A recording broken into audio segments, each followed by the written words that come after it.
Happy Vishu every one. എല്ലാവരും വിഷു ഒക്കെ ആയിട്ട് ഹാപ്പി ആയിട്ടിരിക്കുകയാണെന്ന് വിചാരിക്കണോ? Welcome to race. കഴിഞ്ഞ പ്രാവശ്യത്തെ പർച്ചേസിന് വേണ്ടി പോയപ്പോൾ ഞാൻ വളരെ സ്പെഷ്യലായിട്ട് ഒരു ഐറ്റം മേടിച്ചിട്ടുണ്ട് നമ്മുടെ പേജിലേക്ക് വേണ്ടിയിട്ട്. അത് ഒരു നല്ലൊരു ദിവസം അവതരിപ്പിക്കണം എന്ന് എനിക്കുണ്ടായിരുന്നു. ഇതുവരെ നമ്മുടെ പേജിൽ ഇതുവരെ കണ്ടിട്ടില്ല. അതുപോലത്തെ ഒരു ഐറ്റമാണ്. നിങ്ങൾ വേറെ സ്ഥലത്തൊക്കെ കണ്ടിട്ടുണ്ടാവും. അത് വേറെ ഒന്നുമല്ല, കലംകാരി, പെൻ കലംകാരി ഒറിജിനൽ. അത് ഞാൻ വാങ്ങിച്ചിട്ടുള്ളത് ആന്ധ്രാപ്രദേശിലെ ശ്രീ കാലഹസ്തി എന്ന സ്ഥലത്തു നിന്നാണ്. അവിടെയാണ് അതിൻ്റെ ഒറിജിൻ, അവിടെയാണ് അതിൻ്റെ ഒത്തൻറ്റിക് ആയിട്ടുള്ള ഇത് വരയ്ക്കുന്ന സ്ഥലം. അപ്പോൾ ഞാൻ കുറച്ച് വീഡിയോസ് അവിടെ നിന്ന് എടുത്തിട്ടുണ്ട്, അതിൻ്റെ മാനുഫാക്ചറിങ് യൂണിറ്റിൽ നിന്ന്.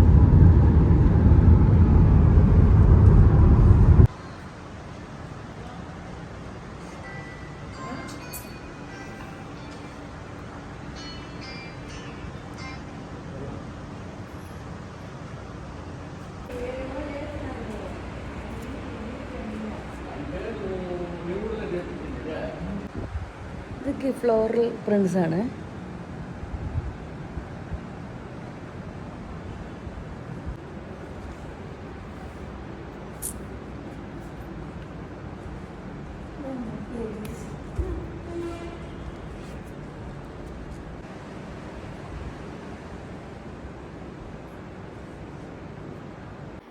സോ ഞാൻ വളരെ കുറച്ച് സ്റ്റോക്ക് ആയിട്ട് എടുത്തിട്ടുള്ളൂ. കാരണം എന്താ വെച്ചാൽ എല്ലാവർക്കും ഇത് ഇഷ്ടമാവുമെന്ന് അറിയില്ല. ഇതൊന്ന് കുറച്ച് എക്സ്പെൻസീവാണ്. ഇത് ഒറിജിനലാണ്. പക്ഷേ ഇതിൻ്റെ കുറേ വർക്കുകൾ കണ്ടപ്പോൾ എനിക്കിതിൻ്റെ ഒറിജിനൽ കിട്ടണം എന്ന് തോന്നി. നമ്മുടെ പേജിൽ അത് വരണം എന്ന് തോന്നി. കാരണം വെച്ചാൽ ഇതൊരു കളക്ടേഴ്സ് ഐറ്റമാണ്. ഞാൻ കാണിക്കാം. ഇതൊക്കെയാണ് കലംകാരി സാരീസ്, ഒറിജിനലാണ്.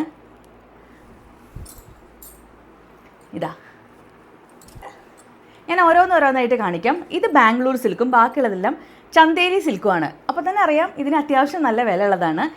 അതിൻ്റെ കൂടെ ഇത് ഒത്തൻറ്റിക് ആയിട്ട് വരച്ചിട്ടുള്ളതാണ്. ഇതിന് സത്യം പറഞ്ഞാൽ ഒരു പാലിൻ്റെയും ഒരു പേടയുടെയൊക്കെ ഒരു മണമാണ്. കാരണം ഇത് ഒരു 25 ദിവസത്തെ പ്രോസസ്സിലൂടെയാണ് കടന്നു പോകുന്നത്. 25 ദിവസം പാലിൽ കുറേ ദിവസം മുക്കി വെച്ച്, കടുക്കയില്ലേ നമ്മുടെ കടുക്ക, അതിൻ്റെ വെള്ളത്തിൽ മുക്കി വെച്ച്, അങ്ങനെയൊക്കെ ഒരു ആയുർവേദ മണമാണ് ഇതിനുള്ളത്. പിന്നെ ഇത് വാങ്ങിക്കുന്നവർ ഏറ്റവും ഇമ്പോർട്ടൻ്റ് ആയിട്ട് സൂക്ഷിക്കേണ്ടത്, ഇത് ഒരു കാരണവശാലും വാഷിംഗ് മെഷീനിലോ ഈവൻ ഹാൻഡ് വാഷ് പോലും ചെയ്യരുത്. വളരെ സ്പെഷ്യലായിട്ടുള്ള സ്ഥലങ്ങളിലേക്ക് കൊടുക്കുക. അത്രയും നിർബന്ധമുള്ളവർ പച്ച വെള്ളത്തിൽ മുക്കിയെടുക്കുക. വേറെ കുറച്ച് പേരൊക്കെ പറഞ്ഞു ഇത് മൈൽഡ് സോപ്പിലൊക്കെ മുക്കിയെടുക്കാമെന്ന്. പക്ഷേ എനിക്കറിയില്ല അത് സോപ്പിലൊക്കെ മുക്കിയെടുത്താൽ എങ്ങനെ ഉണ്ടാവുമെന്ന്.